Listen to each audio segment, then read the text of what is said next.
10,000 ரூபாய் தருவோம், washing machine தருவோம், ஃப்ரிட்ஜ் தருவோம் என்று சொல்றாங்க. யாராவது ஒருத்தர் நாங்கள் வந்தால் மக்களுடைய வாழ்வாதாரத்தை, மக்களுடைய உயிரை பறிக்கிற டாஸ்மாகை இழுத்து மூடுவோம் ஒரு பய சொல்ல மாட்டான். சொல்ற ஒரே தலைவன் எங்களுடைய சின்னவன் சீமா மட்டும்தான்.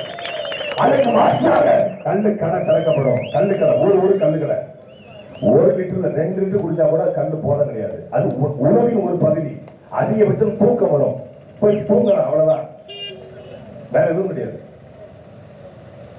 அப்போ எதுல பொருளாதாரம் இருக்குன்னு தெரியாம 54,000 கோடிக்கு டாஸ்மாக்ல வருமானம் வருது என்ற ஒரே ஒரு காரணத்துக்காக மட்டும் தாலிக்கு தங்கம், தாலி அறுக்க டாஸ்மாக்கா 8,000 ரூபாய் டோக்கன் தரோம். அதுல நீங்க fridge, washing machine, grinder, mixie, micro oven எல்லாத்தையும் நீங்க வாங்கிக்கலாம் அப்படின்னு காலையில எந்திரிச்சு உடனே ஒரு போன் வருதுங்க. எல்லாருடைய செல்போன் வந்துக்குமே, எல்லாருக்கும் ஒரு போன். போன்ல யாரா போன் எடுத்து காலையில ஒரு பொண்ணு பேசணும்னு பார்த்தா அவசரமா வேலைக்கு போயிட்டு இருக்கும்போது ஒரு போன் வருது. எவன் அந்த போனை போடுறான்னு பார்த்தா அடிக்கிறாங்க.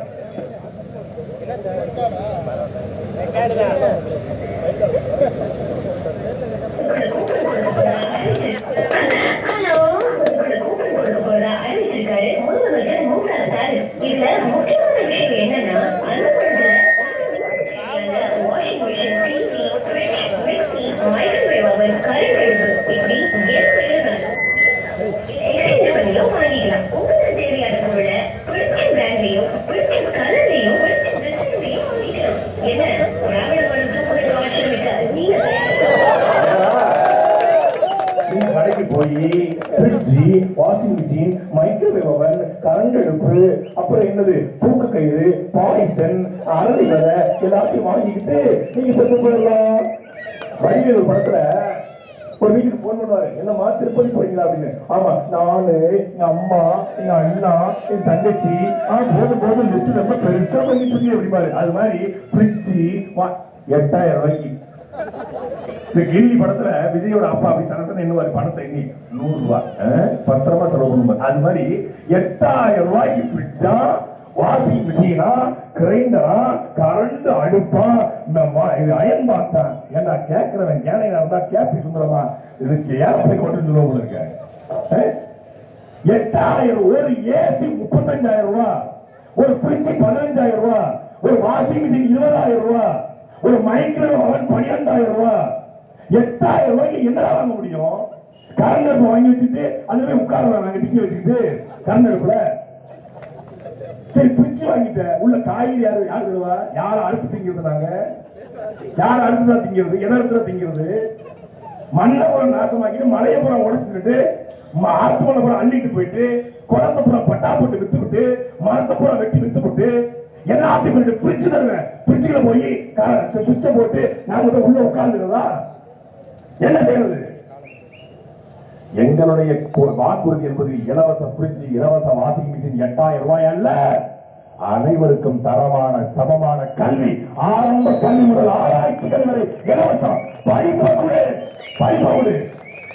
படிப்பகுடு அனைவருக்கும் தரமான சமமான மருத்துவம் இலவசம். மருத்துவத்தை கொடு, தூய குடிநீர், வீட்டுக்கு வீடு இலவசம். இது எங்கள் தேர்தல் வாக்குறுதி. படித்தவன் படிக்காதவன் அனைவருக்கும் அரசு வேலை, இனி படிக்காதவனே இல்லை என்ற நிலையை உருவாக்குவது அடுத்த வேலை. வீட்டுக்கு ஒருவருக்கு அரசு வேலை, அது எங்கள் தேர்தல் வாக்குறுதி. லஞ்சமே இருக்காது. ஏன் இருக்காது? லஞ்சம் வாங்க வேண்டிய தேவை இருக்காது. போலீஸ் லஞ்சம் வாங்குதா? போலீஸுடைய காவல்துறை குடியிருப்புக்குள்ளே மருத்துவமனை, காவல்துறை குடியிருப்புக்குள்ளே பள்ளிக்கூடம், காவல்துறை குடியிருப்புக்குள்ளே வணிக வளாகம். அவனுக்கு தேவையானதை அவர்களுக்கு இலவசம் கொடுத்துருவோம். 25,000 ரூபாய் சம்பளம் ஒரு காவலருக்கு. அவனுக்கு தேவையான மருத்துவம், கல்வி, வணிக வளாகம் கட்டி கொடுத்துட்டா அங்க எல்லாம் எதுக்கு போலீஸ் கையிட்டுது? எங்களுடைய காவல்துறை என்பது குற்றவாளியை பிடிக்கிற காவல்துறை இல்ல, குற்றமே நடக்காத சமூகத்தை உருவாக்குவதால் நாம் தமிழகத்துடைய காவல்துறை. அப்படி ஒவ்வொரு துறையிலும் ஒரு விஏஓ ஏன் தப்பு பண்றாரு? ஆரை தப்பு பண்றாரு.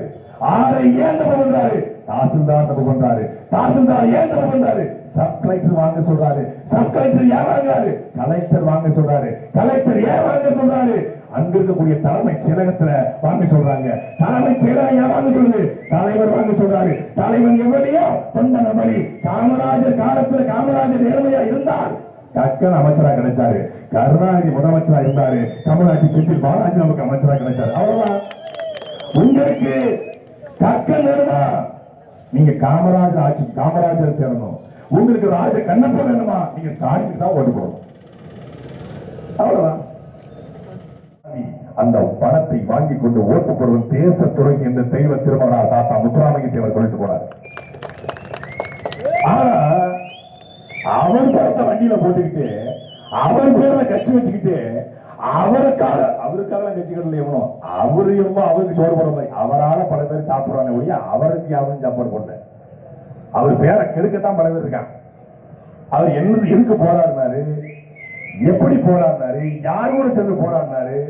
அவர்கிட்ட போய் நீங்க சாதி சங்கத்துக்கு தலைவரா வரணும்னு கேட்ட போது நான் கடல்ரா என்னைய போய் குட்டையா மாத்தாதீங்கன்னு சொன்ன பெருமகன் தாத்தா முத்துராமலிங்க தேவர். தேவர் சமூகத்துல பிறந்ததால் அவர் கொண்டாடப்படுற உண்மை. அவர் எதுக்கா ஜெயிலுக்கு போறாரு? தேவமாருக்கா போராடியா? இல்லை. மதுரை பஞ்சாலை தொழிலாளர்கள் ஒடுக்கப்பட்ட, தாழ்த்தப்பட்ட, பிற்படுத்தப்பட்ட எல்லா சமூகத்தை சார்ந்த மக்களுக்கு மதுரை பஞ்சாலை தொழிலாளருக்காக தொழிற்சங்கத்தை உருவாக்கி வெள்ளக்காரனை எதிர்த்து தொழிற்சாலை தொழிலாளர்களை ஒன்றிணைச்சார் என்ற காரணத்திற்காக வெள்ளக்காரர் அவர் மீது தேசிய பாதுகாப்பு சட்டத்தை போட்டு இந்த சிறையில் மத்திய பிரதேச தாமோர் சிறையில கொண்டு வைக்கிறார் 5 வருஷம்.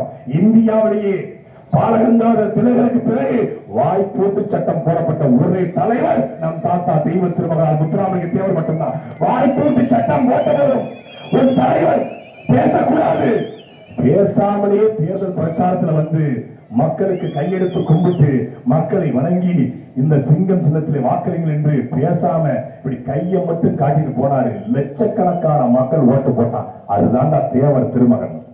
கோவிலுக்கு போறாமலே ஒருத்தருக்காரு, நான் விட்டுட்டு வந்தேன், நான் எல்லாத்தையும் விட்டு உங்களுக்காக உங்க மகன் உங்க தம்பி விஜய் நான் வந்திருக்கிறேன், எல்லா வழியையும் தாங்கிட்டு வந்திருக்கிறேன். நீ பெரிய தேவர் திருமகன் எல்லாத்தையும் இழந்து வந்து நிற்கிற. என்னடா இழந்த? நீ முதல்ல என்ன இழந்த?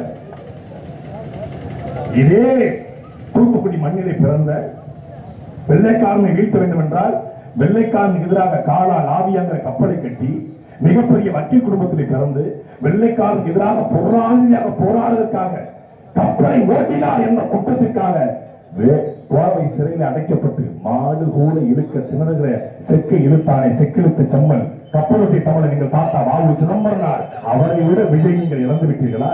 தியாகம் செய்து விட்டீர்களா? வழி தாங்கி நிற்கிறாரா? நான் எல்லா வழியும் தாங்கிட்டு நிற்கிறேன். என்னத்த வழி தாங்கிட்டு? நீ என்ன வழி? தலைவலியா, கண்ணு வலியா, காது வலியா, மூக்கு வலியா, வாய் வலியா, நாக்கு வலியா, பல்லு வலியா, நெஞ்சு வலியா, இல்ல இடுப்பு வலியா, இல்ல கால் வலியா, முட்டி வலியா, இல்ல விரல் வலியா? என்ன வலி? இல்ல இது பிரசவ வலியா? என்ன வலி? வழிதாங்கி நிற்கிற கட்சி ஆரம்பிச்ச 1.5 வருஷம் ஆகுது. தேர்தல் தேதி அறிவிச்சு 20 நாள் ஆகுதுங்க. 20 நாள் ஆச்சு. மார்ச் 14 அறிவிச்சாங்க. இன்னும் 15 நாள் தான் இருக்குன்னு எங்க அண்ணன் பதறிக்கிட்டு இருக்காரு. எப்படி எல்லா தொகுதியும் போக போறோம்னு. 15 நாள் அறிவிச்சு 20 நாள்ல 120 தொகுதிகளுக்கு ஒரு நாளைக்கு 8 கூட்டம் போட்டு ஒரு நாளைக்கு 2 பிரஸ் மீட் வச்சு 8 கூட்டத்திலும் 1 மணி நேரம் 8 மணி நேரம் ஒரு மனுஷன் தமிழ்நாடு முழுக்க பயணப்படுறான். எங்க அண்ணன் ஒரு நாளைக்கு 8 மணி நேரம் பேசுறாருங்க. ஒரு மதிப்பிற்குரிய சகோதரர் பக்காவாசி விஜய் பெரம்பூர்ல ஒரு கூட்டம் 12 நிமிஷம், திருச்சி கிழக்குல வேட்புமனு தாக்கல் பெற்று ஒரு கூட்டம் 12 நிமிஷம், எவ்வளவுங்க? 24 நிமிஷம். பாண்டிச்சேரியில போய் ஆதரிச்சு ஒரு 12 நிமிஷம், 36 நிமிஷம் பேசிருக்காங்க. இந்த 20 நாள்ல மொத்தமே 36 மினிட்ஸ் தான் பேசுறாப்ல. அதுவும் என்ன? மனசுல இருந்து திராவிட அரசியல், இந்திய அரசியல், உலக அரசியல், கனிம வளம், காடு வளம், நில வளம், நீர் வளம், நான் வந்தா எப்படி பொருளாதாரத்தை மீட்பேன், எப்படி கடனை அடைப்பேன், எப்படி முல்லை பெரியாரை மீட்பேன், எப்படி காவிரியை மீட்பேன், எப்படி கச்சத்தீவை மீட்பேன், எப்படி பாலாற்றுச்சிகளை சரி பண்ணுவேன், எப்படி கனிம வளத்தை பாதுகாப்பேன், எப்படி இயற்கை வளத்தை பாதுகாப்பேன், எப்படி மக்களுக்கு நல்ல திட்டத்தை கொண்டு வருவேன், எப்படி பள்ளிக்கூடத்தை கட்டுவேன், எப்படி மருத்துவமனையை கட்டுவேன், எப்படி பெண்களுக்கு பாதுகாப்பு கொடுப்பேன். இதுவா பேசுறாரு. பாண்டிச்சேரி மக்களுக்கு வணக்கம். எல்லாரும் சாப்பிட்டுருப்பீங்கன்னு நினைக்கிறேன். அத சாப்பிட்டுருப்பீங்கன்னு நினைக்கிறதே ஒருத்தன் எழுதி வச்சு படிச்சிருக்கேன். சாப்பிட்டீங்களா? நான் ஸ்ட்ரைட்டா மேட்ரிக்கே வந்துடுறேன். நண்பா நண்பிஸ் தோலா தோலிஸ் நல்லது நடக்கும், கான்பிடன்டாருங்க, வெற்றி நிச்சயம். ஏன்னா அதையே பார்த்த முடியல. உங்க விஜய், உங்க தம்பி, உங்க விஜயா உன் பேரே பார்த்து படிக்கிறியாப்பா. இதுக்கு இவரை பார்க்கும்போது நான் ஐயா ஸ்டாலின் விமர்சனம் பண்ணிட்டு இருந்தேன். ஸ்டாலின் விமர்சனம் பண்ணதுக்கு இப்ப நான் கையெழுத்து கூட மன்னிப்பு கேட்டுக்கிறேன். ஏன்னா நான் அவரை தத்தி நினைச்சிருந்தேன். இவனை பார்த்ததுக்கு அப்புறம் அவர் பெரிய அறிஞரா மாறிட்டார். அவராது துண்டு சீட்டு, இவன் ஏற்போ சீட்டு. ஏன்னா ஏற்கனவே 50 வருஷம் ஒரு துண்டு சீட்டை மாட்டுவது பத்தாதாரா, இன்னொரு ஏற்போ சீட்டு வரையாரா? அந்த ஏற்போ சீட்டு அது என்ன பேசுற? மக்களுக்காக பேசுறியா? தமிழ் மொழி அழிஞ்சு போச்சுங்க, தமிழ் இனம் செத்து போச்சுங்க, அது பேசுறாரா? ஒண்ணும் இல்ல. ஒரு ஜல்லிக்கட்டு காலைய ஒரு முக்கள் நினைச்சு யாருமே அடக்க முடியல. ஒரு சின்ன பையன் வந்து பாக்கெட்ல கையை விட்டு அப்படியே புல்லுக்கட்டு எடுத்து ஜல்லிக்கட்டு காலை கொடுத்தான். அந்த மாடு அடங்கிடுச்சு. ஏன்னா ஜல்லிக்கட்டு காலை கிட்ட போய் புல்லுக்கட்டை கொடுக்கணும் எவன்டா சொன்னது? அது சின்ன பையன் பாக்கெட்டுக்குள்ள எப்படிங்க புல்லுக்கட்டை வைக்க முடியும்? புல்லுக்கட்டுங்கிறது இவ்வளவு பெருசு இருக்கும். சின்ன பையன் பாக்கெட்டு இங்கிட்டு கொண்டு இருக்கும். நீங்க புல்லுக்கட்டத்துக்கு பாக்கெட்ல வைக்கணுமா, யானைக்கு டவுசர் தைக்கிற மாதிரி தைக்கணும். ஒரு குட்டி கதை இவன் சொல்றான். அதை உட்காந்துட்டு நான் டிவிக்கே அப்படின்னு கத்துறேன் கேளுங்க. அவன் கொள்கையை கேளுங்க, கொள்கையை கேளுங்க. டிவிக்கே தளபதி எத்தனை தொகுதி ஜெயிப்பாரு? டிவிக்கே தாவேக்கா எவ்வளவு ஓட்டு வாங்கும்? டிவிக்கே உங்களுடைய கொள்கை என்ன? டிவிக்கே உங்களுடைய லட்சியம் என்ன? டிவிக்கே எப்படி கடன் அடைப்பீங்க? டிவிக்கே அண்ணன் சீட் எப்படி கொடுப்பீங்க? டிவிக்கே தாய்மாமன் சீட் எப்படி கொடுப்பீங்க? டிவிக்கே 2500 எப்படி கொடுப்பீங்க? டிவிக்கே எப்படி தாய்க்கு தங்கம் கொடுப்பீங்க? டிவிக்கே எப்படி பட்டு புடவை கொடுப்பீங்க? டிவிக்கே எல்லாத்துக்கும் டிவிக்கே தான். வாரமா போய் சரமா பேக்ஸ்ல டிவிக்கே வந்துறான். எல்லாம் டிவிக்கே டிவிக்கே டிவிக்கே டிவிக்கே. தளபதி தளபதி தளபதி. யாரா தளபதி? நீங்க என்ன வேலுநாச்சியார் படைக்கு தளபதியா? இல்லை மருதுபாண்டி படைக்கு தளபதியா? இல்லை அழகமுத்துக்கோன் படைக்கு தளபதியா? இல்லை தீரன் சின்னமலை படைக்கு தளபதியா? இல்லை எங்கள் பாட்டன் சுந்தரலிங்கனார் படைக்கு தளபதியா? இல்லை முத்துராமலிங்கனுடைய அரசியல் படைக்கு தளபதியா? இல்லை எங்க மண்ணிலே இருந்தாரு சமநீதி போராளி எங்க தாத்தா இமானுவேல் சேகரார் அவர் படைக்கு தளபதியா? யார் படைக்கு தளபதி? யாருக்கு யாரா தளபதி? நீ தளபதி அல்ல, தமிழ்நாட்டுடைய தலைவலி, தலை விதி. மாற்றம் என்பது அவன் 2000 தருவான், நான் 2500 தருவேன். மாற்றம் அல்ல. அவன் 2000 தருவான் என்றால் கல்வியும் மருத்துவத்தையும் நான் இலவசமா தருவேன் என்பதுதான் மாற்றம். உங்களுக்கு 2000 2500 வேணுமா? 2000 வேணுமா? 8000 டோக்கன் வேணுமா? பதிப்புக்குரிய ஐயா ராஜ கண்ணப்பனுக்கு ஓட்டு போடுங்க. கல்வியும் மருத்துவம் இலவசமா வேணுமா? எங்களுடைய அக்கா சந்திர பிரபாகர் இங்க ஓட்டு போடுங்க. உங்களுக்கு தண்ணி தவிச்ச வாங்கி தண்ணி இல்லாம நீங்க சாகணுமா? ராஜ கண்ணப்பனுக்கு ஓட்டு போடுங்க. நல்ல குடிநீர் இலவசமா கிடைக்கணுமா? எங்கள் அக்கா சந்திர பிரபாக்கு ஓட்டு போடுங்க. நீங்க மருத்துவம் பார்க்க வழி இல்லாம மருத்துவமனைக்கு போய் சுடுகாடு போகணுமா?